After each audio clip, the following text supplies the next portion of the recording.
Hello, everybody, and welcome back to another edition of Pinson to Flood for the Win, the Hall of the Very Good. Today we're going to do something that I saw Steve from Vintage on Vintage do, and I was planning on doing this when I decided to start my channel, and he had already done it, but I thought I'd do a little bit different take on it. But it's a look at first basemen. I'm going to look at every position, but today it's going to be about first basemen who should maybe be in the Hall of Fame. It's open for discussion. And we're going to look at 6 players, 2 Hall of Famers that are already in, comparing them to numbers of guys that are close and maybe should be in or should be taken a different look at. And some that, a couple of them I don't think get talked enough about. So that's what we're going to talk about today. We're going to look at some pickups, some shout outs. I'm going to talk to you about some books that SABR does, Society for Baseball Research, and some of the books that I've been involved in. Our Hall of, the Hall of the Very Good player today is going to be an outfielder that played in the 50s and 60s named Dave Philly. Solid outfielder, had a 21-year career. And then I'm going to do a little Z folio stuff that, Shane from, I love Shane from Shoebox Legends. He's literally one of the best dudes out there on there. If you're not watching his show, you're missing out on one of the best shows that's out there. I just enjoy watching everything that he does. He's passionate.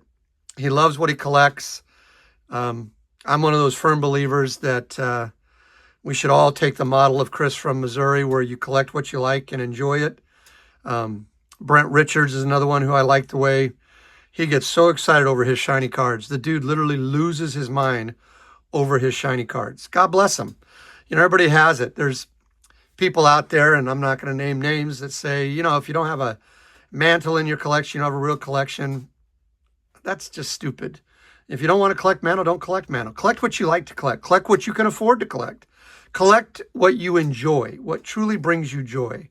And everybody just enjoy the hobby for what it is. I mean, I don't personally care about value. I don't care that my cards are slabbed in some of these smaller companies. I've shown you MPE and Electric, and I do Arena, and I do Golden, and then for, older vintage, I do SGC like everybody else does, but I don't care. I just like my cards slabbed, and, I like giving love to some of the smaller companies. I don't have a problem with it, especially when you're spending $4, $5, $6, $7 to get something slabbed instead of $25 or $30 somewhere around there for PSA, and then wait 6 months to get your card back. I know for value, I understand all that, and people do what you got to do. But I've always one of those firm believers, if you don't support something you don't agree with. I don't like PSA's model. I'm not going to support them. Doesn't mean they're bad. I'm just not going to do it. It's not for everybody. That's why there are so many companies, and people can enjoy using whatever you want to use, from CGC to Beckett to SGC to PSA, and then to the smaller ones. I like a lot of smaller ones. I'm going to show you on this channel a lot of the smaller ones. I'm not showing you and convincing you that you must go out and do that. I'm just showing you because this is what I like to do, and I just want you to be aware of these companies if you do want to try them. But please do not take my recommendation. Just take it for yourself. Read about the company. Look into the company. If you think it's a fly-by-nighter and it's not going to be around, I get it. There are some of these companies I'm using that might not be around 5 years from now. I don't care. The card is slabbed. It's fine. For me, I'm happy as a lark with it.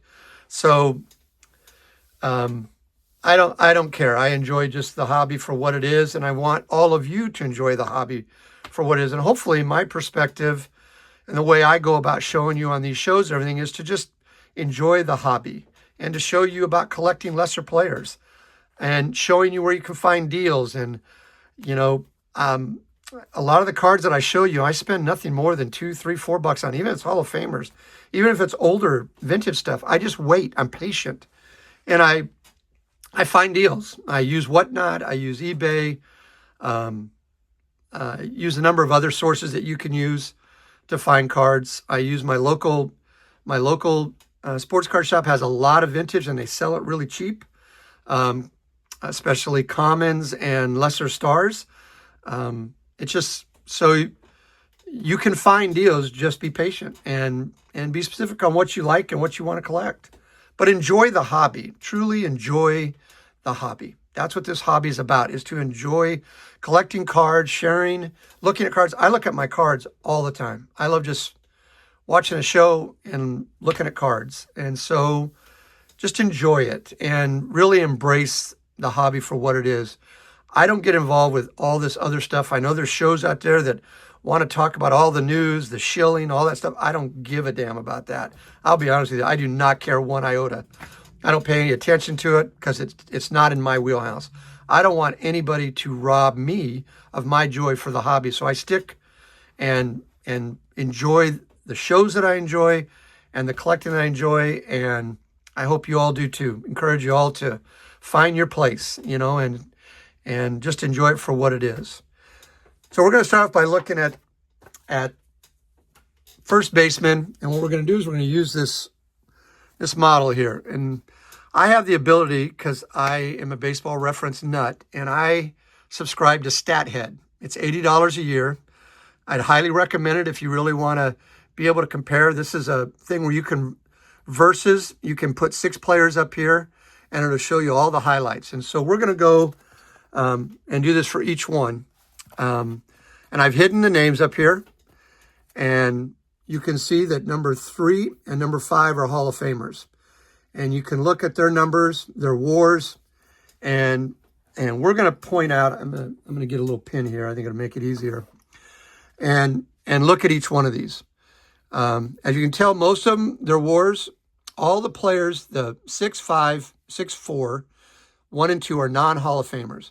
And yet their WARs are better than the 2 Hall of Famers. And I wanted to point that out and wanted to point out some of the stats. The number, we'll just look at them each one by one. The first one is a 6-time All-Star, won a Gold Glove, 2 Silver Sluggers, and was an LCS MVP.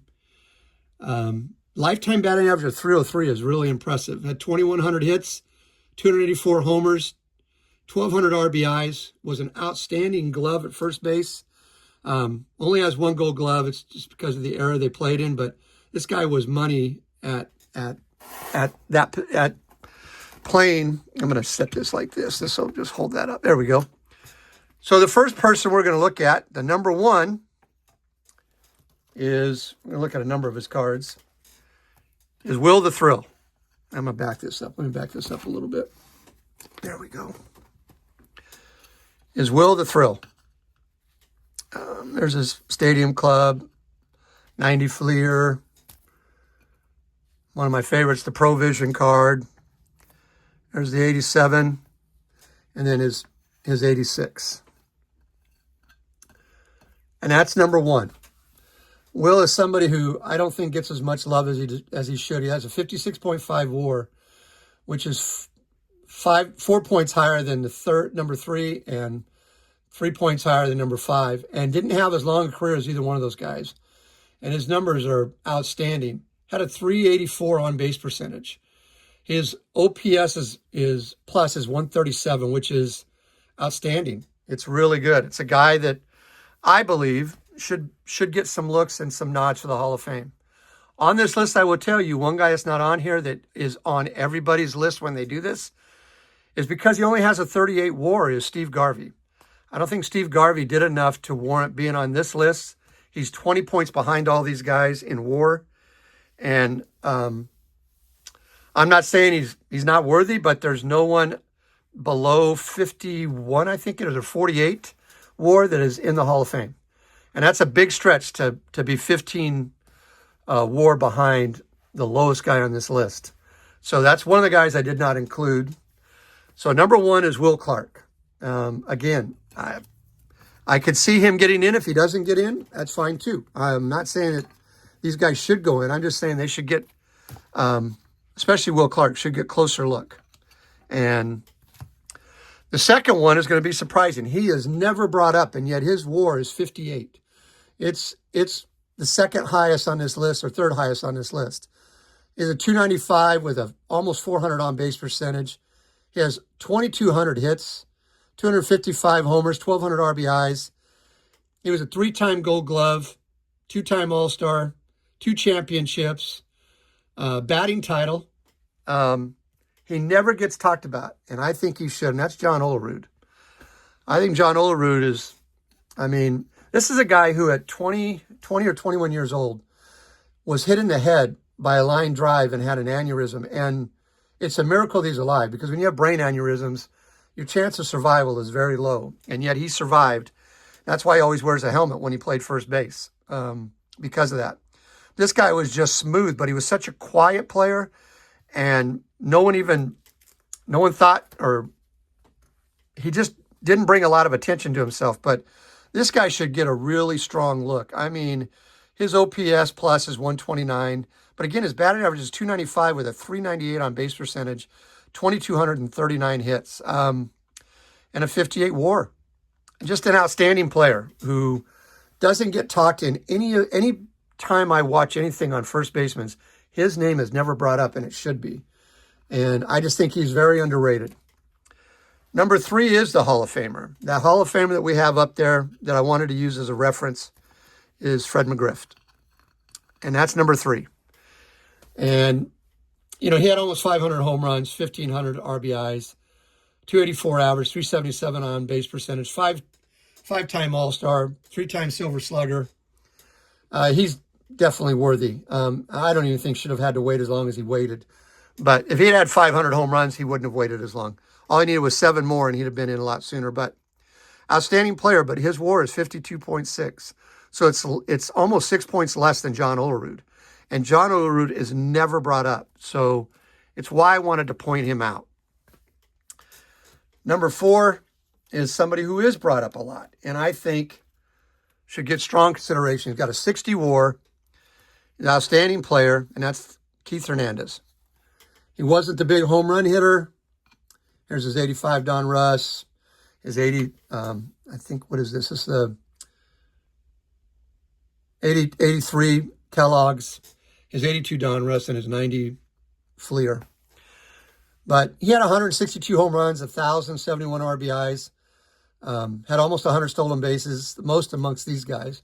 Batted .296 with a 384 on base percentage, 11 Gold Gloves, 5 All-Stars, 2 championships, 1 MVP, 1 batting title, 2 Silver Sluggers. The guy's, his black ink is too high to not be in at 60. I think he's more deserving than the next guy we're going to talk about in a lot of ways. The power numbers is the only thing he doesn't have as good. And this guy, number 5, is worthy of being in the Hall of Fame.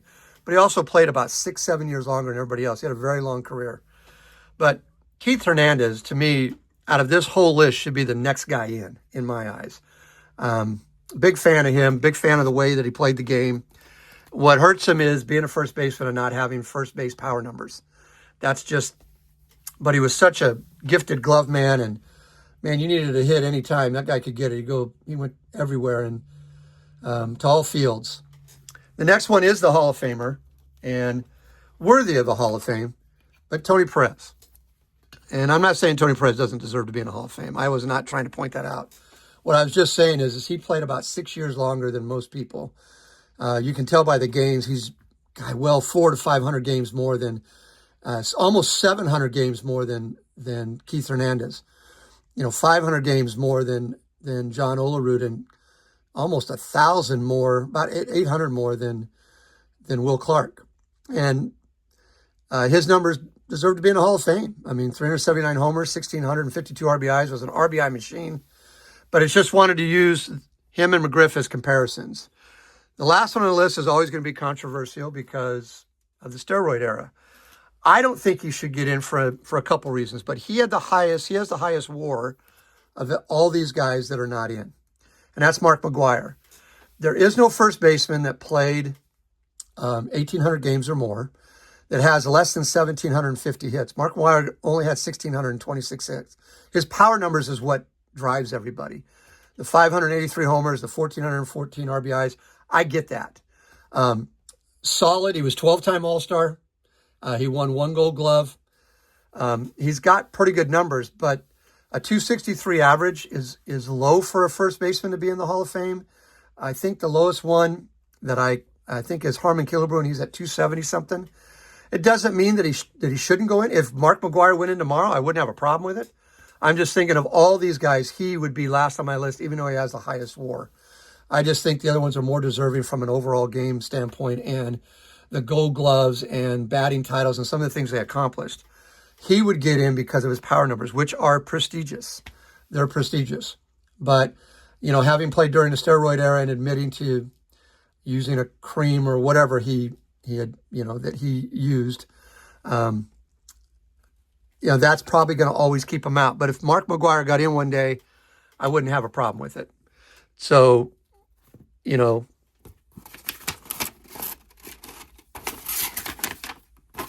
that way you can just see who they are and how this works on StatHead.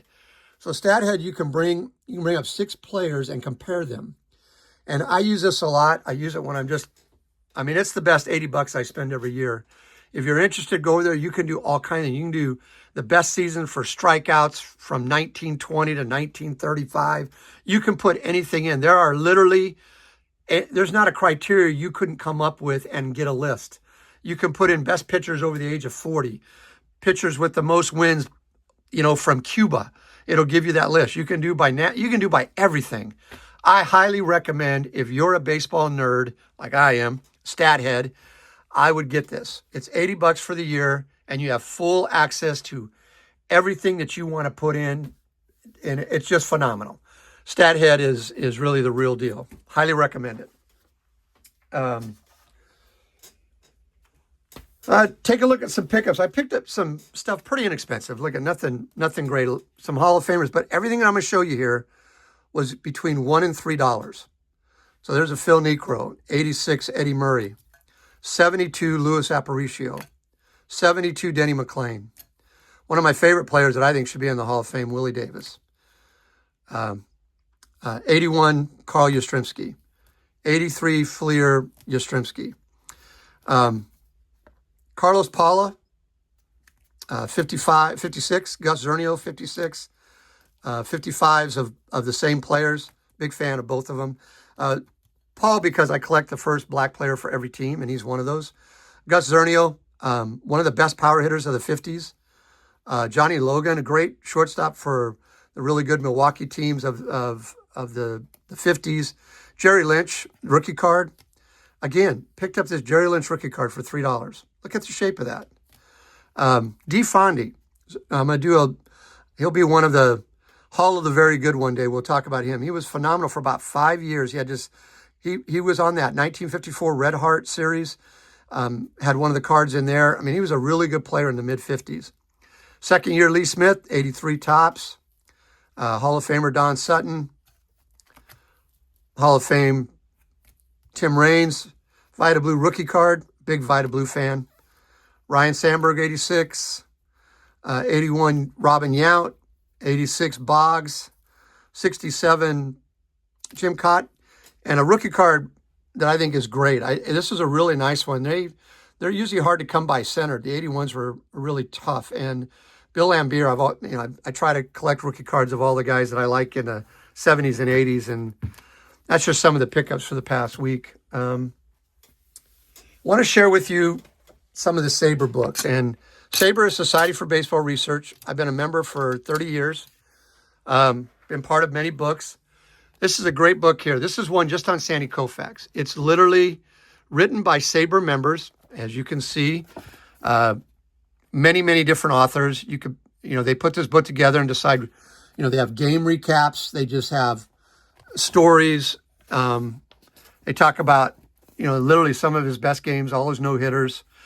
Highly recommend stuff like this. You can go to the SABR website and pick these up, or you can get on eBay and find them sometimes. There's one. This is one I was part of. I wrote 3 of the bios in this one. Pitching and defense, 3-run homers. It's about the 1970 Baltimore Orioles. Let's see. There's mine right there. I did a Jim Fry. I did a number of them. I did 3 of them. I did Pete Reichert down here. And I also did the Mike Cuellar. The Mike Cuellar it's almost 5,000 words. But, they're just chapters on each player. Tell you learn everything that you want to know about all the players of that particular year's team. I also wrote a couple for The Miracle Has Landed about the 1969 Mets. Shout out to Mookie. Highly recommend you get this book. I did the Duffy Dyer bio in this one, who's beloved, had his own restaurant in New York, not his restaurant, where people were huge fans of Duffy Dyer. Wrote a couple for the Go-Go White Sox of 1959 that, again, these are just great books. They're bios on every player that played on the team in 1959. So you can learn about players. It goes in depth on all of them. This is a series they're doing on Negro League Baseball. This one's on the 1945 Cleveland Buckeyes. Highly, highly recommend this book. This is phenomenal research because a lot of these guys, there's not much information on them, and they were still able to write 2,000 words on them, and it's just really well done. You know, you got book notes, everything. I just highly recommend. Their library has well over almost 200 books now. I've got probably about 100 of them, and I read a lot of them cover to cover because I think they're really well done. I think Sabre does an outstanding job. I highly, highly recommend you get them. So we're going to look at the Hall of the Very Good Player today. Let's put Veda back up, and that is Dave Philly. And you're saying, Dave who? Dave Philly. Played for a number of teams. He's a really solid outfielder. He started in 1940 and played in 41, played a little bit in 42 in the minors, and then he was involved in the war from 43 to 45. Came back in 46 as part of started off his career with the Chicago White Sox. And ended up coming to the majors and playing for the White Sox till 1951, from 46 to 51. Had his best year in 1950, playing in 156 games, had 14 homers, 80 RBIs, batted .242. Then proceeded to go to Philadelphia in 51. Had a number of good years there, was a starter, not known for his power, 7, 9, and 12 home runs. Could steal a few bases, double digit steal, 11 and 13 and 52 and 53. Batted .303 in 1953. Moved on to Cleveland for 2 years at the age of 34. Had 12 homers and 60 RBIs in 54. Moved on to Baltimore in 55. From this point on, he's basically a part-time player. From Baltimore, went back to the White Sox in 56 and 57. At the end of the year, got traded to Detroit. Moved back to Philadelphia, 58 and 59. Part-time player, batted over 300 a number of those years, 324 in 57, 309. As a part-time player, 3 homers, 31 RBIs. Was a solid fourth outfielder. A guy could play all the positions. Then went back. Then in 1960 was with Baltimore. 60 went to Philadelphia. 60 went to the Giants. Back to Baltimore in 61. Back to Boston in 62. And at the age of 43, played his last year with Modesto in the California A-League at the age of 43. All in all, he played 18 seasons in the majors with 1,700 hits, 84 homers, 729 RBIs, 101 steals with a .270 batting average, and scored almost 800 runs. For his career, which was 21 seasons at all levels, he had 2,200 hits, 117 homers, 836 RBIs, 126 stolen bases, and a lifetime average of .227 with an on-base percentage of right around .385. So a solid player. A lot like Darren Johnson, who I just did. Guys who had long careers, played till he was 43, was solid at every position that he played for every team. Highly recommend if you want to collect somebody pretty inexpensive, collect Dave Philly. I like collecting these type of guys. These type of guys are my type of guys. The Hall of the Very Good. Highly recommend it. I'm going to end with showing you one of my Z-Folio books, which this is in this Gorilla binder. But what I'm trying to do in this book, and I'm just going to show you a few of them, is trying to collect a couple cards of each player that came from the Japanese League and the Korean League into Major League. There's 73 Japanese players and like 30-something South Koreans. And I put 2 cards of each guy, maybe 3, if they have a card and they played, but you have to have at least played, not at least made the Major League Baseball team, not just the minor leagues. And so you got Matsui over here, you got Usako, you got Taguchi, Ishii, lots of guys in here. And I really enjoy Japanese baseball. Wherever you see openings, those are players I'm still trying to get. Again, I mean, there's Otani, some of the later ones, Yoshida, Ichiro, Imanga, Sasaki, Matsui down here, Yamamoto, so Senga. And then back here is the start of the South Koreans, and that came from the South Korean League. And more are coming over every year. And again, I love these eFolio books. I mean, I'm inspired by Shane, who does them all the time. And some of the one he just did on that it took him 10 years to put together is ridiculous. What he does is insane. That's why he's my hero. Really enjoy everything. Hope you guys enjoyed the show. Show number 9. Again, check out show notes for bios, links to Saber, links to StatHead. Highly recommend it if you want to get access to those type of stats and be able to put your own stuff together. I advise you to spend the $80 and get StatHead. It's part of Baseball Reference. Remember, there's a hockey reference, a football reference, a basketball reference, a soccer reference. Sean Lehman over there, who's done all the work, who started this thing 20-something years ago. It's great stuff. It's stuff for baseball junkies like me and sport junkies to get the info that I want, that I can present to you guys. Again, thank you. I'm just so thankful for you guys watching. This is show 9, but I've only put 3 shows up as of today, or 4th show just came out today, and the response has been really humbling. I know I'm starting slow, but I'm just grateful for all those that watch and take the time, and I just hope you enjoy it. Again, suggestions, ideas, if there's players that you'd like me to see me talk about, anything that you'd like to ask me, please, in the comments, just throw out whatever you'd like. Thank you for your time, and until we see you again, take care.